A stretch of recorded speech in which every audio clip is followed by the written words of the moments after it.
dia, boa tarde, boa noite. Está no ar o Pode Confiar. Eu sou seu host, João Vitor, e hoje nós temos aqui a nossa entrevistada, a Suelen. Ela é psicóloga, mas antes da gente começar a nossa conversa com ela, a gente vai para os anúncios com o Kawaii.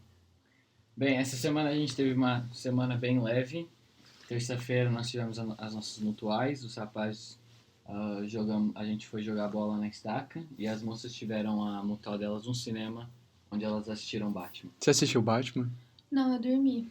Ah, beleza. Eu vou ser real. Foi bem chato. Bem, Nossa, o filme é longo. É longo, 3 horas. Tá bom, horinhas. fair, that's fair. Certo. E também lembrando que nessa terça-feira os sacerdotes vão ter a atividade deles, o Masterchef, na Casa do Masterchef. Dólar. Então, Olha, show. o que a gente vai fazer? Pergunta. Biscoitinho cozinhar. do Vitor. A gente vai aprender a fazer o biscoito do Vitor, se eu não me engano. Olha. E aí vai ter um banquetezinho depois. Certo.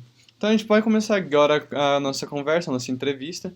E, Suelen, eu queria saber, o que fez você querer ser psicóloga? Então, primeiramente, queria agradecer a todos pelo convite. É um prazer imenso estar aqui com A vocês. gente agradece você ter vindo. E o que fez eu escolher a psicologia? Bom, eu entrei na faculdade, eu era muito nova, eu tinha 18 anos, então aquela coisa de 17 anos, né? Uhum. Escolher qual a profissão da vida. Então, eu fiquei em dúvida entre nutrição e psicologia, mas eu percebi que ajudar as pessoas, isso me fazia mais feliz. Então, era algo a mais que eu precisava para entrar na faculdade. Nutrição era meio que uma opção, mas não que eu gostava. Então, foi mais assim, querer ajudar o outro. Entendi. Então, o desejo de ajudar os outros foi o que te levou. Você já pensou em fazer em outro ramo da medicina? Já pensei. Já pensei em fazer psiquiatria, mas eu volto sempre para a psicologia, porque a psicologia ela sempre está ali com o paciente, a gente acompanha semanalmente.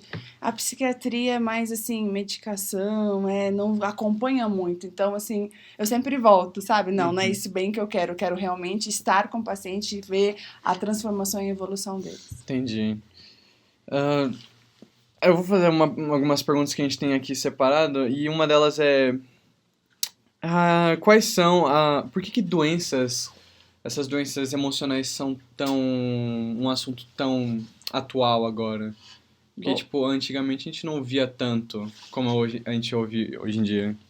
Na verdade, a tecnologia ajuda bastante a gente, né? Com a tecnologia, a gente vê mais profissionais aí nas redes sociais, YouTube, Instagram, falando mais sobre as doenças emocionais, saúde emocional, inteligência emocional. Então, assim, há muitos anos ela existe, só que como o psicológico é algo totalmente abstrato, né, algo palpável, então as pessoas meio que ignoram, então não falam muito, não querem ter muito contato, mas porque é algo que se vê, né, algo que se sente. Então explicar um pouco sobre o que se sente na nossa sociedade ainda é meio que eu não quero falar o que eu sinto, eu não quero dizer tabu, por que eu tô triste, eu não quero dizer que eu estou magoada. Muitas pessoas se retraem, mas com a rede social a gente percebe que teve um avanço porque as pessoas falam mais. Então, algumas pessoas se sentem mais à vontade para falar sobre o emocional. Você acha que é porque elas estão atrás de uma tela, elas se sentem mais confiantes a falarem? Que ninguém estaria vendo eles no momento? Acontece também, pode ser. Porque muitas pessoas, eu vejo, que preferem escrever. Por que eles preferem expressar os sentimentos através da escrita? Para não aparecer. Então, eles escrevem. Então, às vezes, muitas pessoas fazem um perfil fake, né, nas redes sociais para falar as dores que estão sentindo, para se aliviar, mas não necessariamente aparece, né, o rosto, não dá o rosto. Algumas sim, mas a grande maioria que eu percebo que não. Entendi. Na sua opinião, quais seriam as doenças psicológicas mais frequentes que, nos seus pacientes, quais as mais comuns? Bom, como eu tenho 11 anos de formada, eu já atendi diversas, né, patologias. Então, é variado mesmo. Eu não sei dizer exatamente qual é maior, qual o índice maior. Mas a gente percebe que hoje em dia a ansiedade está em alta em qualquer idade. Tanto na adolescência, quanto na fase adulta, até mesmo na fase mais na terceira idade, né? Então, assim, a ansiedade, ela está predominando hoje em dia em nossa sociedade por conta dos pensamentos acelerados. Mesmo a tecnologia tem seu lado bom, né? Veio para num momento excelente para a gente divulgar mais rapidamente qualquer tipo de trabalho, mas também teve seus agravos, que uma delas é o pensamento acelerado, a ansiedade, né? Muita informação junto, todo mundo quer acompanhar essas informações e isso gera muita ansiedade. Então, isso é uma das patologias em alta. A depressão é outra. A depressão é uma doença muito grave, a gente sabe que pode levar também ao suicídio, a depressão agravada.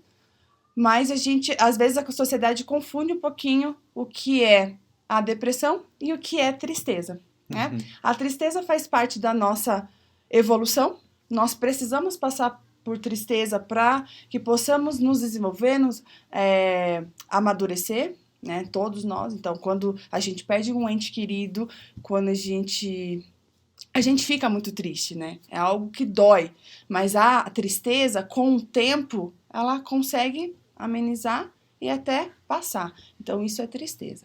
A depressão já não. A depressão é algo constante.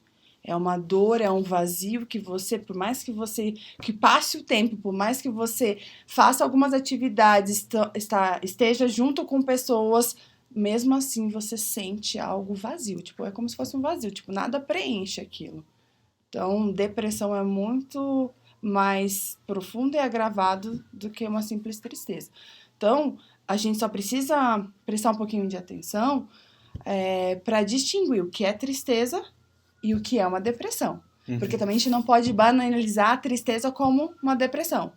Eu perdi meu ente querido, perdi minha mãe, perdi meu pai, eu estou depressivo por conta disso? Não, eu estou profundamente triste de ter perdido. Eu estou profundamente de ter perdido um amigo. Né? Principalmente nessa época de pandemia, a gente vê quantas perdas a gente teve. Uhum. Né? Então, a gente tem que entender que a gente precisa, é uma fase da nossa vida que a gente vai ter que passar, mas vai passar. Com o tempo, vai aliviar essa dor, essa tristeza. A depressão não, é algo mais constante. Perder alguém pode te levar a uma depressão? Pode. Se você vê que o tempo não está passando, que aquele buraco, aquele vazio está ali há muito tempo e não está acessando, tipo assim, você não consegue viver mais, explorar as coisas na vida por conta dessa perda, aí sim pode se desencadear uma depressão. Uhum. Ok? Sim.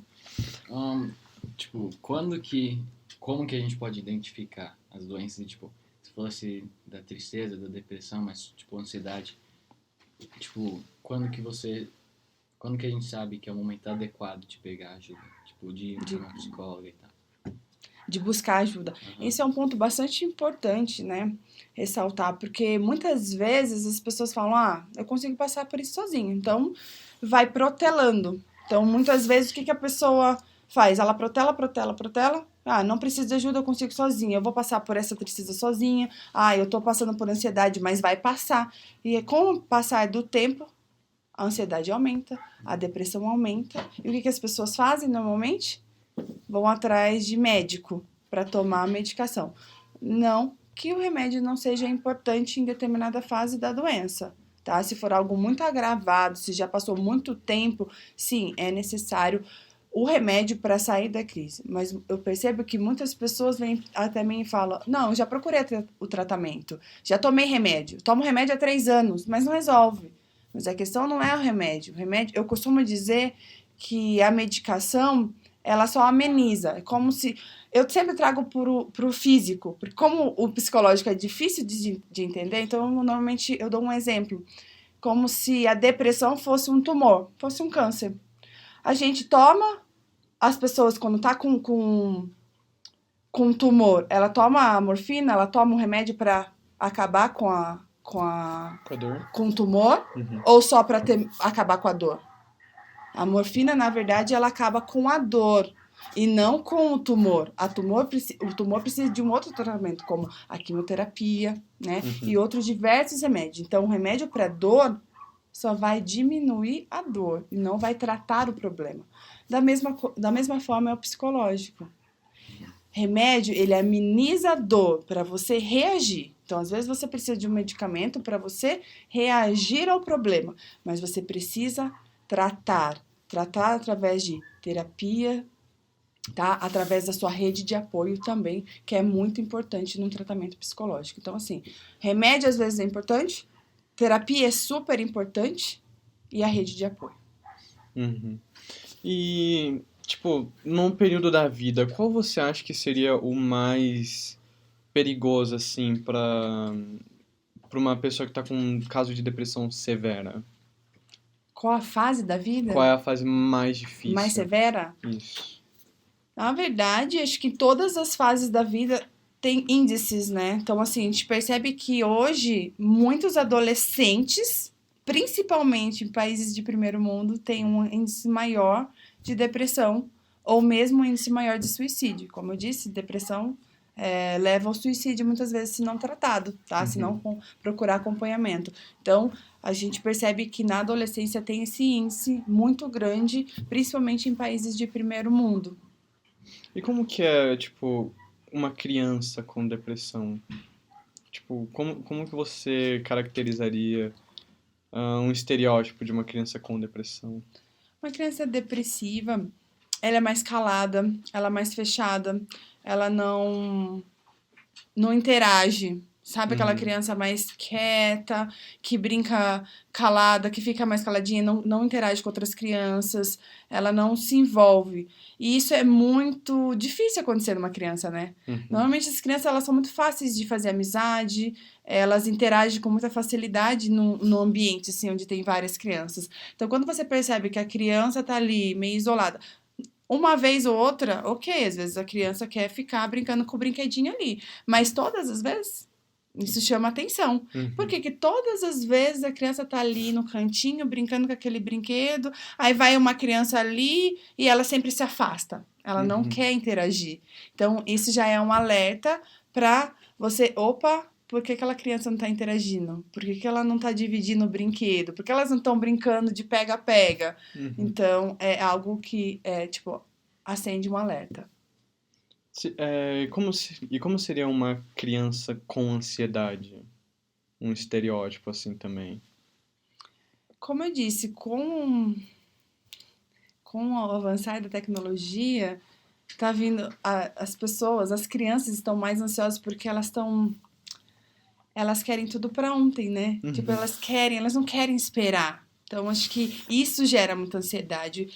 Antes, a gente tinha que... O pai falava, a mãe falava, você vai esperar. Na volta, a gente compra, né? Era muito comum a gente ouvir isso, né? Na volta, a gente compra, espera, depois eu falo com você, depois eu vou fazer isso. E a gente precisava esperar. Essa frase me dói tanto. Na volta, a gente compra. Eu nunca ganhei nada. Enfim, mas a gente tinha esperança ainda de que na volta a gente compra e a gente aceitava a resposta. Hoje em dia as crianças não aceitam muito. Eu quero agora. E daí elas se jogam, elas ficam tristes. E muitas vezes os pais fazem, né? Não tem mais. Hoje em dia é difícil, acho que na volta a gente compra. Acho que, tá bom, meu filho, o que você quer? Então, mesmo porque, como eu disse, nos países de primeiro mundo o índice é maior porque os pais normalmente têm mais condições de dar do bom e do melhor para os filhos. Então, assim, para que elas vão esperar? Por que elas têm que conquistar? Não, elas querem agora e não tem por que dar para receber. Elas sabem que só pedir o pai vai dar. Porque elas querem. Então, isso gera, essa questão de só dar também gera ansiedade na criança, de que ela sempre vai, nunca tá satisfeita com o que ela tem, porque ela sempre vai querer mais, e mais, e mais. E crise de pânico, você acha, tem alguma coisa a ver com ansiedade e depressão ou é uma doença totalmente diferente dela? Tudo tá atrelado. Todas são doenças neurológicas. São todas doenças psicológicas que estão atreladas. A depressão, a ansiedade e a síndrome do pânico. A síndrome do pânico, normalmente, quando você não trata, quando você ignora seus sintomas, ela só vai se agravando. Então, à medida que vai agravando os sintomas, eu tô triste, comecei com a tristeza, comecei a me isolar, Daqui a pouco eu comecei a não querer conversar com as pessoas e depois eu fui me trancando no quarto. Depois eu fui percebendo que quando eu saio, tô falando numa crise de pessoas que têm pânico de estar no meio de muitas pessoas, tá? Percebi que quando eu saio e vejo muitas pessoas, isso já acelera meu coração, já, né, dá uma arritmia. Então, é uma coisa vai puxando a outra. Se você não trata, vai agravando. O síndrome do pânico é um estágio mais agravado. O que causa a síndrome do pânico? Traumas vividos no passado, tá? Alguma coisa aconteceu que te chocou, que trouxe aquele trauma. Então, toda vez que você vai passar por uma situação parecida, você vai ter a crise de pânico. Ou mesmo, como eu disse, essa questão de não tratar a depressão, não tratar a ansiedade, vai agravar para uma síndrome do pânico. Entendi. E como posso dizer, quão importante você acha que é, tipo, começar o tratamento com... Desculpa. Precocemente? Isso. Tipo, Quanto antes, quão antes você acha que a gente devia começar a tratar? sempre que você percebe que eu tô triste com uma determinada situação, pode ser trabalho, pode ser escola, pode ser alguma situação, né? Pode ser uma situação que aconteceu na escola, um bullying, uma situação que está acontecendo no trabalho, não tô feliz com o meu trabalho, aconteceu alguma situação na minha família, e você percebe que você ficou triste com aquela situação, você tá com um problema ali, e você não tá conseguindo lidar com aquele problema. Aquilo ali fica na tua cabeça. Então, muitas vezes você não consegue dormir. Você dorme pensando no problema e acorda pensando no problema. Ou mesmo não consegue dormir, ou demora muito a pegar no sono por conta do problema. Então, se aquilo ali tá constantemente protelando, dia após dia, porque, como eu disse, tristeza e o problema, você tem que identificar, com o passar do tempo, se resolve. Mas quando você percebe que já está há algum tempo aquilo na tua cabeça e não está se resolvendo, é hora de procurar um profissional. É hora de você procurar ajuda. Às vezes, as pessoas têm muito assim, nossa, será que é preciso de um psicólogo, né? Então, assim, a rede de apoio é muito importante para isso, assim. Seu pai, sua mãe, um amigo próximo, algum parente próximo. É bom você conversar, se soltar para entender, porque quando a gente conversa com alguém, a gente entende o que está passando com a gente. Porque muitas vezes a gente fica aprendendo aquilo, todo dia a gente pensa sobre aquele problema, mas de fato não digere muito bem, né? Então quando a gente fala, a gente solta, a gente escuta melhor o que a gente está falando. Então, assim, a gente já consegue entender o que está se passando. E com a rede de apoio, ajuda você a procurar um profissional, porque muitas vezes tem essa resistência. Por mais que hoje em dia a gente vê muito falar sobre inteligência emocional, sobre doenças psicológicas, doenças da atualidade, ansiedade, depressão, mas tem ainda, o preconceito ainda existe. Tem muita resistência. Eu não acho que eu preciso de um psicólogo. Eu não acho que tá na hora. Eu acho que eu consigo sozinho. Tem muita essa questão de, eu consigo sozinho. Então, às vezes, a pessoa consegue dar esse passo de, não, eu preciso de um psicólogo, eu vou atrás. Mas às vezes não. Muitas vezes não. Muitas vezes é a rede de apoio. Um pai, uma mãe, um amigo vai, não, você precisa de um psicólogo. Você precisa de um tratamento que você não tá legal. Então, você falou dessa rede de apoio. Você, tipo, na maioria dos casos, eu imagino que seja necessário a rede de apoio da família. Mas o que uma pessoa poderia fazer quando ela não tem essa rede de apoio?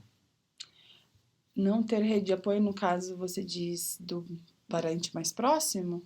Um amigo próximo, tipo, eu não diria pais negligentes, mas tipo, uma família, por exemplo, porque hoje em dia as pessoas estão vivendo uma vida muito desconectada, então muitas vezes a pessoa não percebe que a pessoa tá passando por essas coisas. Como que uma pessoa que tá, tipo, mal, ela conseguiria, tipo, passar por isso sem uma rede de apoio? E, tipo, eu imagino que ela não conseguiria chegar a um psicólogo por causa da falta dessa rede de apoio. A falta da rede de apoio agrava, ou na verdade distancia um pouco mais, né, prolonga um pouco mais o tempo de chegar até um psicólogo. Muitas vezes, não tô falando em todos os casos, tá? Porque tem pessoas que estão com dificuldade e conseguem sozinha procurar um psicólogo, não precisa de uma rede de apoio. Mas no caso de um adolescente, é mais difícil, né? Um adolescente vai provavelmente procurar um amigo próximo, alguém que confia. Pode ser na igreja, pode ser na escola, pode ser no trabalho. Alguém que confia e fala assim, nossa, eu realmente estou passando por esse problema e não tá legal. E essa pessoa pode sim, olha, eu tenho essa pessoa aqui no canal X, né, no Instagram Y, que vai poder te ajudar. Que tal você ver o conteúdo dela e depois, então, procurar ajuda, procurar um contato com ela?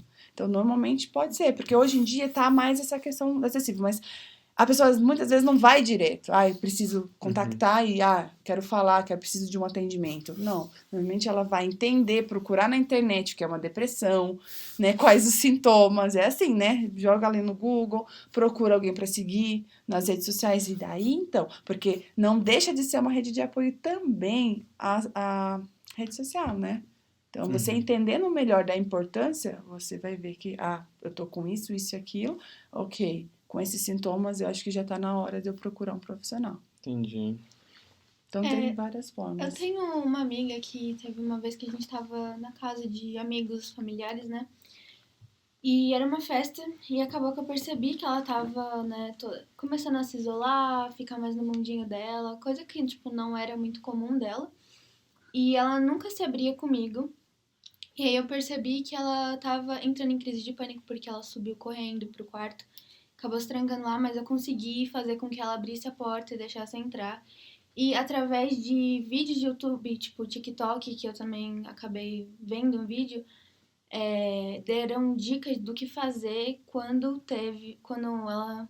Você vê uma pessoa, né, tendo a crise. Presenciar uma crise de Isso. pânico. E qual conselho você pode dar para aquelas pessoas que não sabem o que fazer na hora, por elas e pelas outras pessoas, sabe?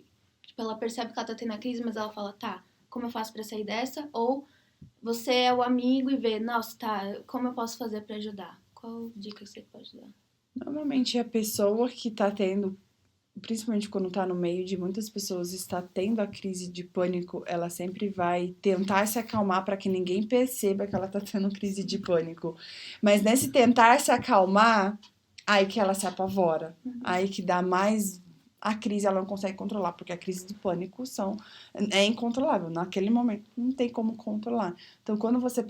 No teu caso, que você percebeu, é justamente isso. Ir junto da pessoa, se ela tá com pânico de estar no meio de muita gente, então o ideal é que vocês se isolem, porque na verdade tem que sair de perto do que tá causando o pânico, né?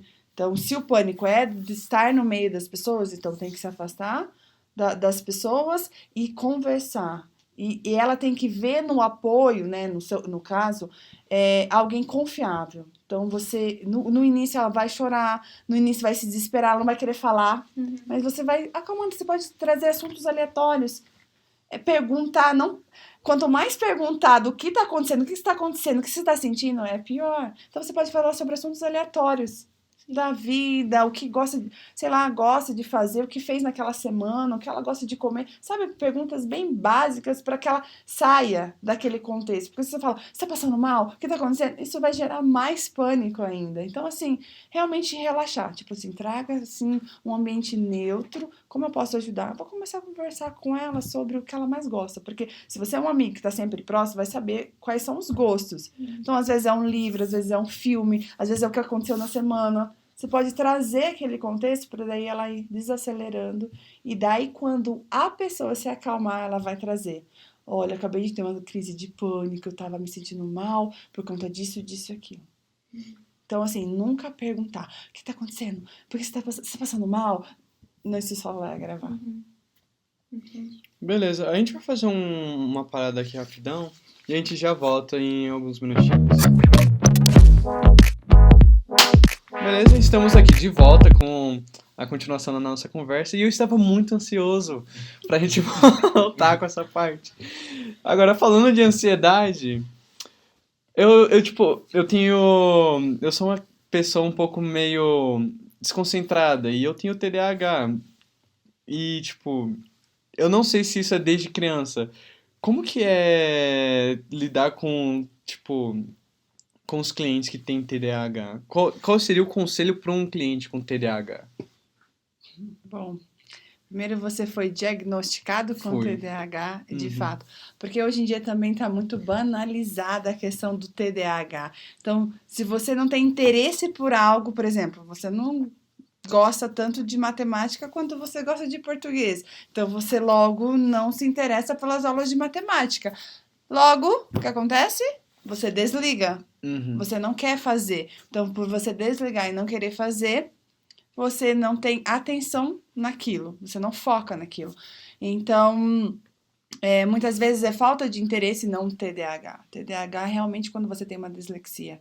Você não consegue prestar atenção, você se esforça, você concentra, você tenta se concentrar, mas 2 minutos depois você já está totalmente em outro mundo. Então, tem muita diferença o desinteresse com o TDAH. Uhum. Então, por estar banalizado, as pessoas não sabem distinguir muito bem. Então, tudo é TDAH, Entendi. ok? Então, por isso que eu perguntei se você realmente Ah, não, eu tomo... foi diagnosticado. Ah, eu tomo meu remedinho aí, tipo, eu balanço pra lá e pra cá. Mas aí você toma o remédio e se sente melhor ou isso te deixa pior com o remédio? Às vezes eu me sinto pior, porque ele é um remédio que acelera o meu batimento cardíaco Sim. e eu não posso dirigir com remédio, então... Todo remédio, eles têm os efeitos colaterais, então ele vai ajudar num ponto e prejudicar em outro. Uhum. Então, assim, por isso eu penso, tem que ser muito bem diagnosticado para saber se realmente há necessidade do remédio. Porque, como eu disse, por que eu não quis ser psiquiatra? Porque é só tacar remédio. Ah, tá aqui o remédio. Ah, tá aqui o remédio. Então, assim, não é bem isso. Tem que investigar a causa, se realmente é um TDAH. Entendi. E como seria... Então, a gente tocou nisso. Quando seria TDAH? TDAH é quando você não consegue realmente se concentrar em nenhuma atividade que você faz. Uhum. Pode ser na escola, você não gosta... Não é a questão de que, eu gosto de português, não gosto de matemática. Não, eu gosto, mas eu não me concentro. Então, logo, não consigo me concentrar. Então, eu não aprendo a ler nem escrever. Normalmente, essa dislexia já vem logo desde a infância, né? Não é algo que, tipo assim, eu era super concentrado, aí chego no 3º ano do ensino médio, aí eu tô, né, com TDAH. Uhum. Não, você já tem essa dislexia desde novo. Então, quanto antes, lá atrás, os pais conseguirem identificar para procurar um profissional, melhor, tá? Uhum. Então, normalmente, você percebe que a criança de 5, 6, 7 anos, ela, né, quando entra na escola, né, você percebe que ela não consegue ler, não consegue escrever, não consegue aprender nenhuma matéria, nenhuma. Matemática, português, o que seja, o inglês, que seja, tá? Então, você percebe que ali tem um déficit. Quando tem um déficit, aí é a hora de prestar atenção e realmente fazer teste para diagnosticar se é TDAH. Entendi. Eu, quando era criança, eu não era o melhor aluno, mas eu conseguia aprender, mas eu, não prestava atenção na aula. Eu sempre fui, a professora tava falando, eu sempre tava fazendo outra coisa. E, aí eu sempre tive muita dificuldade para aprender e eu precisei de reforço por muito tempo. Quando eu era criança, eu sempre tava brincando com os meus materiais e a professora tinha que falar com a minha mãe. O João tá fazendo isso, não tá prestando atenção na aula.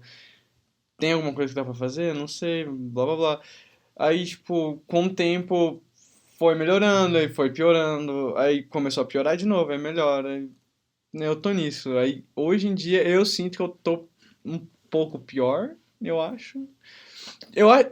Depende. Eu acho que na escola eu me sinto um pouco mais distraído. Pelo menos na escola. Porque não é algo tão interessante pra você. Escola. Eu gosto muito. Tá, ok. Você tem dificuldade pra aprender qualquer coisa relacionada ao vôlei? Regras Um pouco. e... Principalmente quando o coach tá, falando assim.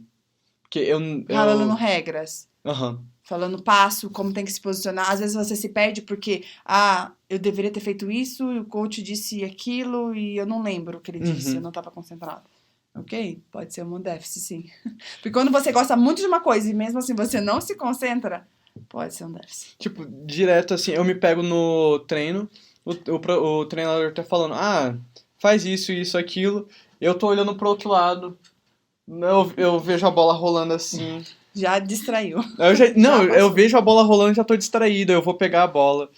Aí eu volto. Aí ele pergunta, entenderam? Eu, aham. Aí a gente vai e eu faço tudo errado. Aí depois eu fico no banco, não sei porquê. Eu costumo dizer que quando você trata um TDAH, principalmente no quesito aprendizado, precisa pegar meios que interessam, que chame a atenção da criança. Normalmente a criança, né? Porque isso a gente normalmente detecta o TDAH já na infância, como eu disse, né? Nessa fase de 5, 6, 7 anos.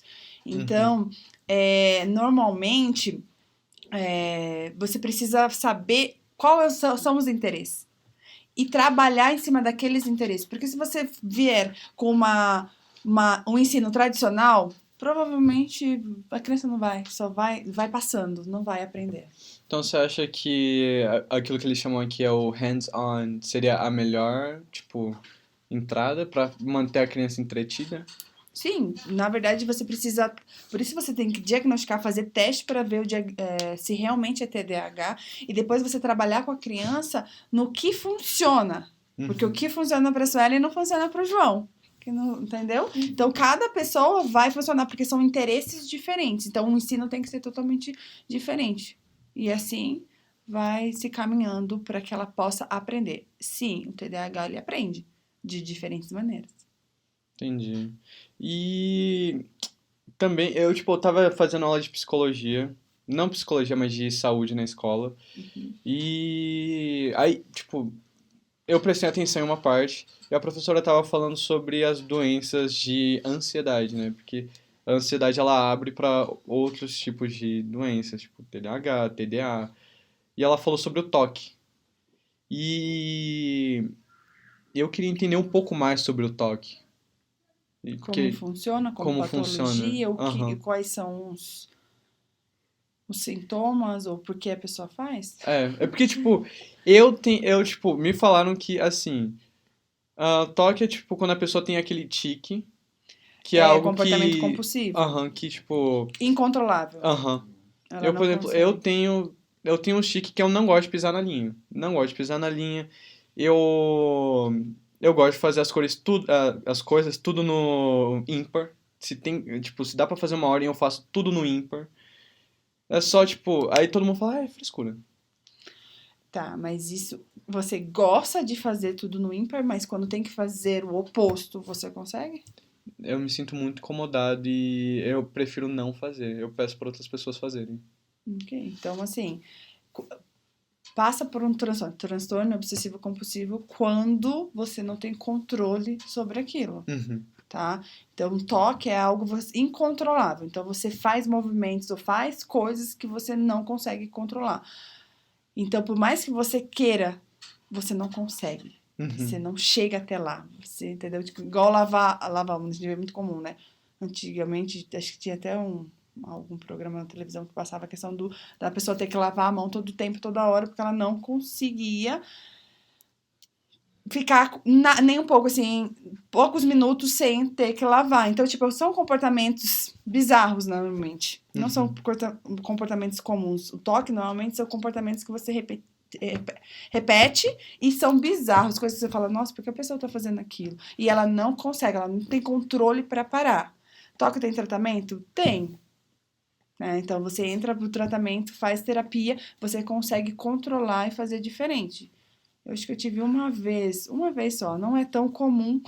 Engraçado, né? Não é tão comum. Eu tive acho que um paciente com toque.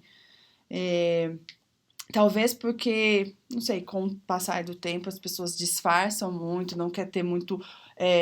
Dizer que isso é um problema. Eu lavo a mão porque eu lavo mesmo, eu gosto de higiene. Então, porque as pessoas tentam disfarçar, né? Camuflar a questão. Mas se torna um transtorno quando você não tem controle sobre aquilo. E teve algum toque, tipo, em alguma sessão que você esteve que você falou, mano, como assim você faz isso? Tipo, isso é absurdo? Ou você achou engraçado? E tipo, quando você acha engraçado, Como que você faz pra disfarçar? Porque eu tenho... Eu não consigo me controlar muito. Eu faço caras e bocas, tipo, é muito automático.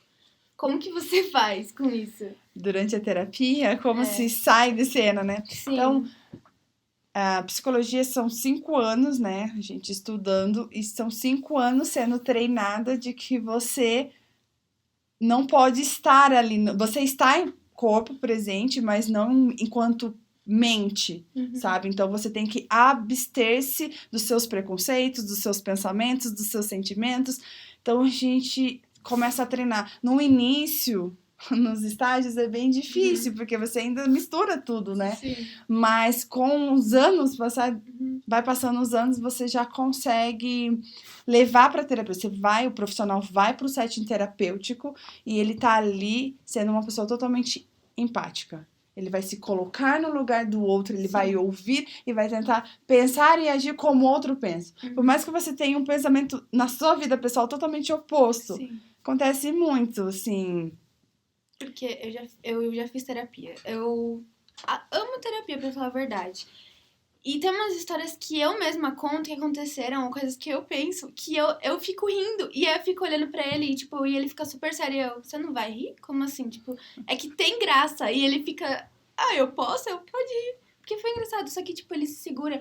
Aí eu fico, não sei, né? Será que não devia ter falado, uma coisa assim, não sei. Bom, isso também tem a ver muito com a abordagem do profissional. Sim. Tem profissionais que são mais tradicionalistas, tem profissionais que são mais descontraídos. Então, vai muito da abordagem do profissional. Entendi. Você não deixa de ser profissional só porque você riu de uma situação então, junto por com isso o que eu tô paciente. falando. Eu falei, Eu costumo rir. Se for engraçado, a gente ri juntos.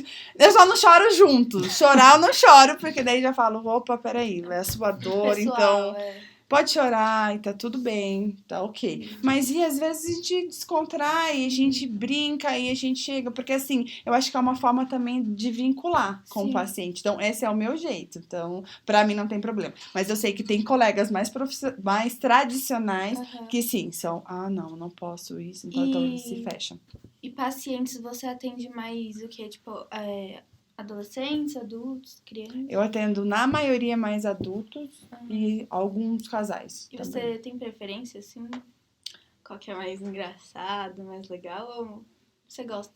Não, eu gosto do que eu faço. Então, independente de como chega a situação, qual é, eu gosto de estar ali. Eu gosto de estar ali transformando vidas. Então, pra mim, é uma transformação.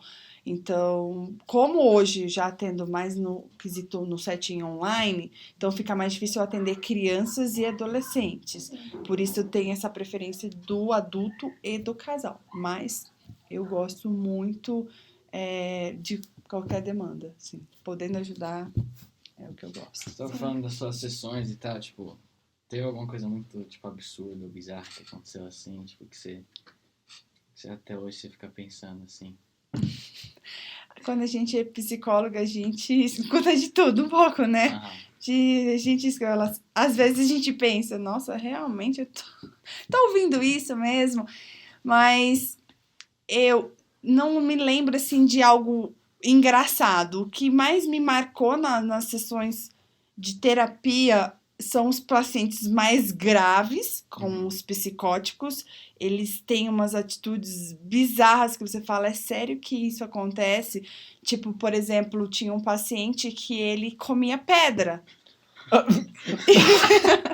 Ele pega... Ou ele só engolia? Não. Sim. Não, ele mastigava? É. Ai, que delícia. Não, eu não chegava a ver ele me contando. Então, assim, você fala assim, sério que acontece? Chocolate à la Roche. E, tipo, pegar no pegar no fio desencapado. Ele fazia questão de pegar no fio desencapado. Então, tipo assim... Ai, que delícia.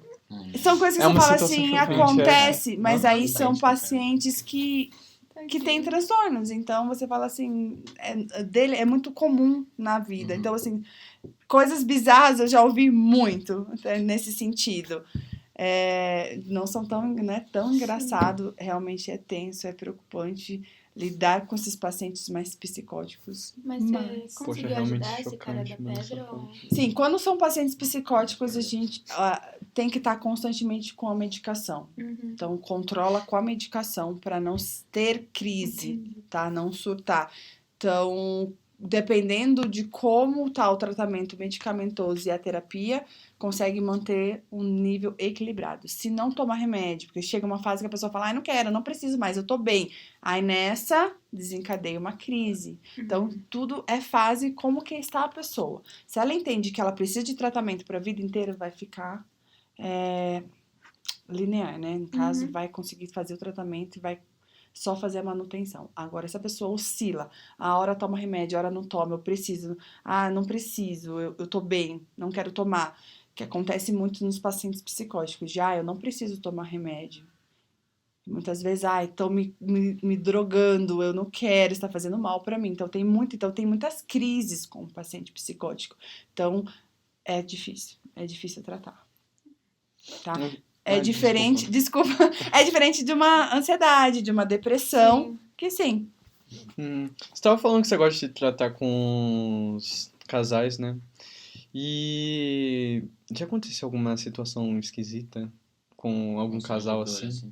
Tipo, do nada eles chegarem, tipo, totalmente te ignorar e só começar, tipo, discutir ali no meio. Não, eu ainda não passei por nenhuma situação dessa maneira, porque acho que quando tem uma terceira pessoa, ainda mais profissional, a psicóloga, um dos lados se controla assim, a gente Imagina. conversa em casa e eu vou te Nossa. matar. Mas, então, assim, normalmente quando tem uma terceira pessoa e principalmente um mediador, se um não se controla na fala, o outro se controla. Então, mas aí acaba conseguindo o equilíbrio ali na terapia. Mas acho que depois rola. Olha, eu tenho uma experiência com isso, porque eu já fiz terapia com a minha família, né? Éramos em 5, né? Eu, um padrasto, minha mãe e meus irmãos. A gente falou, não, galera, vamos, a gente foi, né? Acabou que a gente esqueceu do cara. A gente esqueceu da sexta pessoa, no caso, né? Aí a gente ficou discutindo entre um pro outro e tal. Ele teve que levantar e falar, olha, gente, vamos parar aqui, por favor. Aí a gente, não, mas é que a gente queria continuar a discussão e eles não, por favor, vamos parar aqui. Aí a gente, então tá bom, né? Aí a gente nem continuou em casa, porque a gente falou, não, deixa então, porque se vocês querem realmente saber o que era coisa de tarefa de casa, tá? Era tipo, você vai lavar a louça, Gente, era coisa básica, só que a minha família é muito intensa, entendeu? Então acabou que foi uma discussão profunda, realmente. Então, imagino que deve ser bem difícil conduzir uma terapia familiar. Nossa, sim. Não consigo imaginar, não. Mas, tipo, agora vamos descontrair um pouco. Falando em descontrair, eu queria saber como que você faz pra se descontrair, pra, tipo, descarregar toda essa energia ruim que você acumula das sessões. Porque quando a gente vai ver um filme de psicólogo, a gente vê, tipo, a pessoa chega em casa, coloca a banheira no quente, coloca as pétalas de rosa, velhinha, pega o vinho, toma lá. E eu imagino, você que não pode beber, o que você faz pra poder, tipo, relaxar? Relaxar. É um tema bastante importante, né? Interessante também. Bom que você citou a questão da bebida, né? Que a bebida alcoólica nada mais é também de uma fuga e uma maneira de anestesiar a dor, né? Então, muitas pessoas acham que relaxa com bebida alcoólica, mas isso é só uma ilusão. É só mesmo uma anestesia e não a solução do problema. Mas, enfim, como você disse, eu não bebo. Então, o que eu faço para distrair? Normalmente, eu gosto muito de conversar, então eu saio com os meus amigos para dar uma distraída. Ou mesmo converso, agora que eu tô muito longe da maioria dos meus amigos, né? Então, normalmente eu tô ali nos grupos, conversando. Ou mesmo leitura me acalma, eu gosto muito de ler. E assistir série, é o que mais me relaxa quanto pessoa. Mas com relação a você relaxa porque foi pesada a terapia, na verdade, quando você entra na terapia, como eu disse, com uma coisa que você não se envolve, eu costumo entrar na terapia, enquanto eu tô ali no atendimento, eu tô ali. O paciente saiu, eu já não lembro, eu não fico matutando no problema daquele paciente. Já vai entrar outro paciente, vai discutir outra situação. Eu não fico na minha vida pessoal tentando resolver o problema ou pensar no que o paciente me disse. Eu sei que quando termina o dia, sim, a gente tá assim com a dor nas costas, um peso, aí é hora de, né, relaxar, pode ser uma banheira, um filme, essas coisas assim, mas na hora eu desligo. Cada paciente é um e eu desligo na mesma hora. Uhum. Eu não sei como dizer assim, na entrega, porque, tipo, é algo mais psicológico, eu não sei dizer assim, como se ligasse e desligasse um botão de energia, sabe? Uhum. Então, Suelen está ali quanto profissional, Suelen não está mais ali, tá? Quanto pessoa. Ah, outra coisa que eu queria dizer pra vocês, que todo mundo pergunta, não sei se é uma curiosidade de vocês, mas quando você está assim numa mesa redonda com uma psicóloga num churrasco, vocês acham que eles estão te analisando? Sim. Sim. Vocês Eu tenho medo. Mano, é o bagulho que eu mais tenho medo. O que vocês pensam assim? Tá analisando como eu sou, como eu sento, como eu tô Inclusive agora. pensando? É, Eu não tô aqui, tudo. eu tô Eu tô, aqui tipo, falando, eu cruzei o braço, vai achar que eu tô insegura, mas é Mano, que eu ela não é o né? metaforando, eu imagino. Não, juro, porque eu vejo vídeo de TikTok e eles falam, né? Ai, se você fizer. Aí eu fico, ai, tá bom, né? Aí eu tento. Ok. Tá, a Não real. sei se isso vai tranquilizar vocês, mas não, psicólogo num churrasco é só uma pessoa. Não, a Sueli num churrasco é a Sueli, ela não é a psicóloga ali. Ela não tá ali pra analisar ninguém. Imagine o peso, gente, imagina. Para pra pensar. Você está numa festa, 10, 15, 20 pessoas e você tá ali. Nossa, ele fez isso, ele cruzou a perna, ele fez isso. Imagine o cansaço mental que seria. Mas você nunca parou, tipo, pra pensar assim, nossa, vou observar aquela pessoa. Aí você começa a analisar ou não. Você, tipo, Não. tá nem aí. Não, eu Acabou tô meu no... trabalho. Bora conversar aqui, Ah, vamos distrair, descontrair. Relaxa. Agora, a questão da análise, acho que é com todo mundo. Tô aqui nesse ambiente, não conheço ninguém. Vou ficar aqui na minha pra eu ver como é que as pessoas funcionam, pra eu entrar, né, com o pé direito na situação. Eu faço isso. Então, tipo, vamos observar. Eu não sou muito de falar no primeiro encontro. Depois eu me solto, converso pra caramba. Mas não de analisar individualmente. Nossa, o que ela tá fazendo? Essa pessoa é assim, essa pessoa é assado. Não. Nós não fazemos, tá? Vou até relaxar agora. Sim, respira. Tá Beleza. tudo certo. A gente vai fazer a segunda pausa aqui só pra dar uma acalmada aqui na câmera e a gente já volta. Voltamos aqui, vamos continuar com a nossa conversa. Aí, vamos dar uma aliviada aqui no clima, vamos deixar mais altruísta, eu diria? Não. Mais Tranquilo. tranquilo, zen. menos formal. Vamos falar sobre a sua vida pessoal. Uau! Bem tranquilinho. Bem tranquilo. Você fez aquela pergunta lá pra gente de quando a gente tá com um psicólogo na mesa, se a gente fica com aquele sentimento, tá analisando a gente? Sim, a gente fica. E eu queria saber, quando você tá no encontro, assim, com aquela pessoa, e, tipo, eles descobrem que você é psicóloga, eles ficam com, tipo, com um tratamento diferente? Ou, tipo, eles meio que viram um cliente ali do nada? Imagina só você sair pra um date e já ganhar um cliente, né? Acontece, né? Eu juro que isso deve acontecer com muitos. Comigo, Eu não duvido nada. ainda bem que não aconteceu. Nossa, E eu- imagina que bosta. O trauma que Imagine daria sair dela, pra um né? date pra distrair, a pessoa só falar de trauma, do que Não, aconteceu. Não, isso já aconteceu da pessoa falar de algumas situações problemáticas, mas não como se fosse uma sessão de terapia. Não, isso não. Mas já aconteceu sim. Deu, tipo, oi, eu não quero um paciente, eu quero realmente um namorado. Não, muito problemático. Netflix no Não. frio, chocolate Tá com a quente. psicóloga errada. Exato, É. exato. Mas eu imagino que teria sido engraçado se algo assim acontecesse.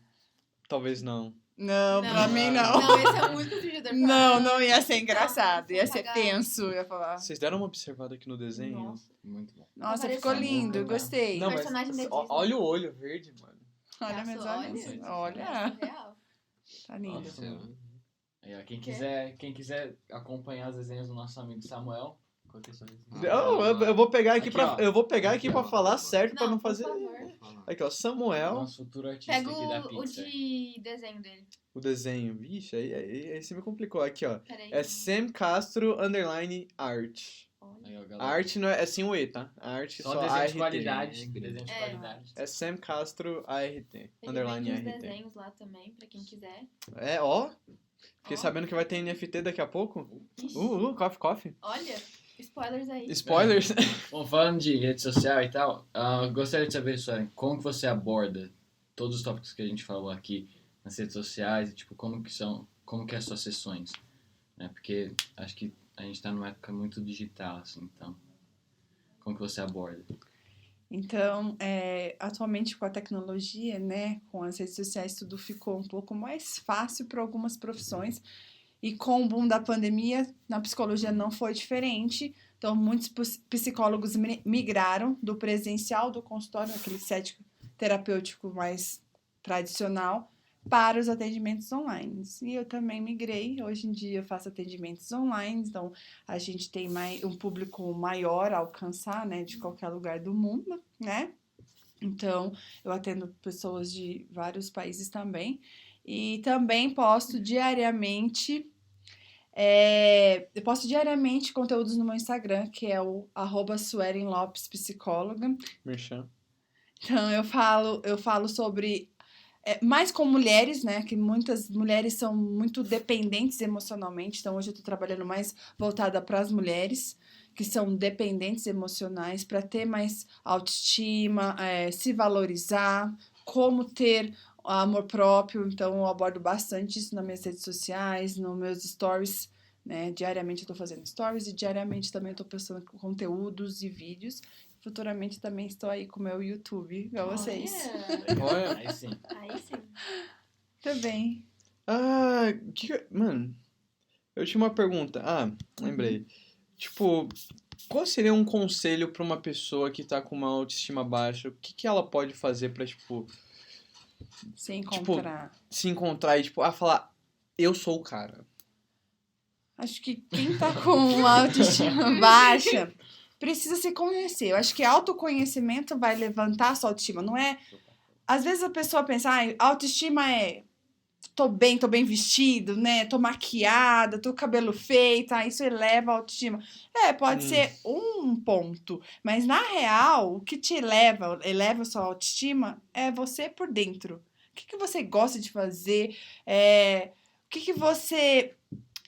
Quais são os seus valores? O que você aprecia em determinados lugares e o que você não abre mão? Então, às vezes, muitas pessoas, elas abrem mão dos seus valores, abrem mão dos seus princípios para agradar, né? Para fazer parte de uma turma, fazer parte de um meio, né? Então, ou mesmo, eu vejo muito também as pessoas não sabendo dizer não pro outro, pode ser um amigo, pode ser um familiar, não sabe dizer não. Não posso, não quero, não vou, né? E acaba falando sim. E quando você fala sim para alguém, você fala não para você. E isso também prejudica a sua autoestima, porque você está deixando de se reconhecer quanto pessoa. Né? Então você vai perdendo aos poucos sua identidade. Por isso falar não é tão importante. Às vezes assim, não quero, eu já tô cansado.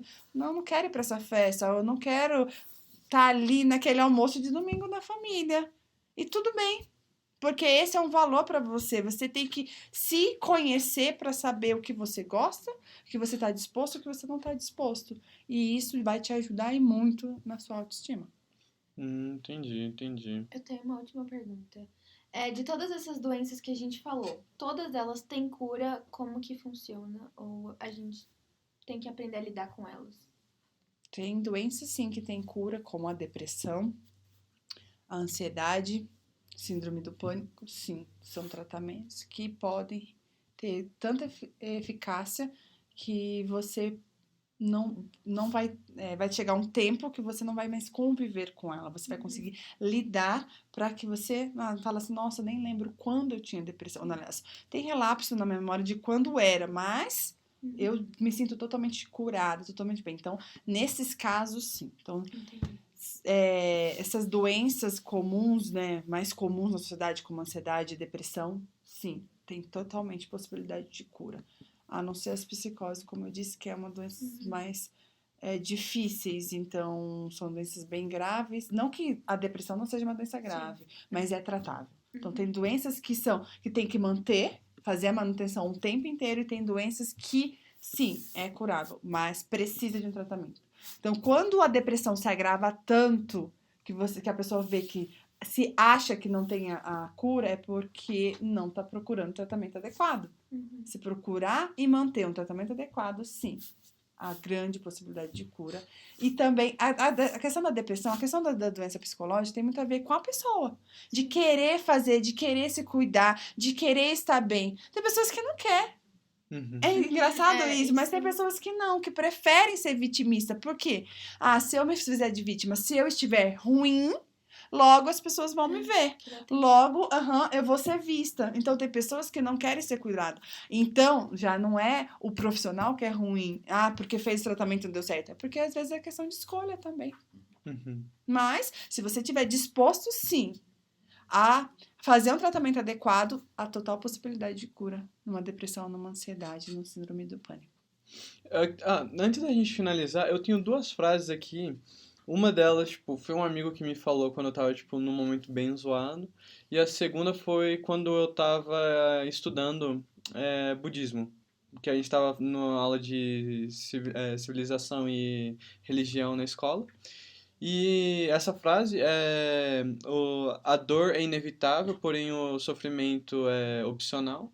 Eu queria saber, você concorda com essa frase?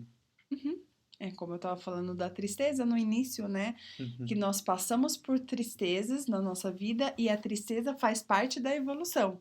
Então, sim, a tristeza é uma dor.